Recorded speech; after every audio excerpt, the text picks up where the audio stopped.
Hello everyone, আমি দেখো ready হয়েছি। আজকে যাচ্ছি আমার শ্বশুরবাড়ি বাপুরে। হঠাৎ করেই ঠিক হয়েছে আমার সোনামাকে গোপীনাথে প্রণাম করাবো, আশীর্বাদ নেওয়াবো। তো সেই জন্য আজকে ওখানে যাচ্ছি। আমি একা না, আমি মা আর হচ্ছে আমার মেয়ে যাচ্ছে। তো বেশিক্ষণের জন্য নয়, খানিকক্ষণের জন্য ওখানে যাবো, থাকবো একটু, তারপর চলে আসবো। তো সেই মতো রেডি হয়েছি। আর চলো সোনামাকে দেখাই। এই দেখো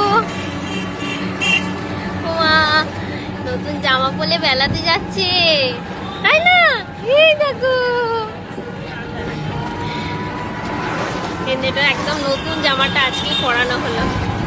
কেমন লাগছে বলবে তোমরা সবাই, ঠিক আছে? তাই তো মা?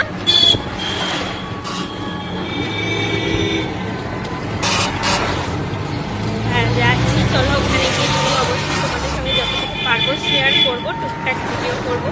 সেভাবে তো এখন ওকে নিয়ে কোথাও বেরোনো হয় না, কারণ ও এখন অনেকটাই ছোট। কিন্তু যাবো অনেকদিন ধরেই করা হচ্ছিলো বলে মানে করা হলো যাবো। চলো যাওয়া যাক। আর এই যে বাইরের রাস্তা, বেশ কিছু ভালো রোদ রয়েছে এখনো। এখন বাজছে ওই 4টে কি 4:30 মতো।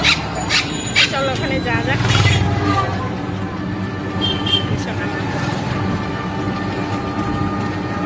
কি সুন্দর চুপ করে বসে বসে যাচ্ছে, দেখো চুপ করে বসে বসে যাচ্ছে, তাই না?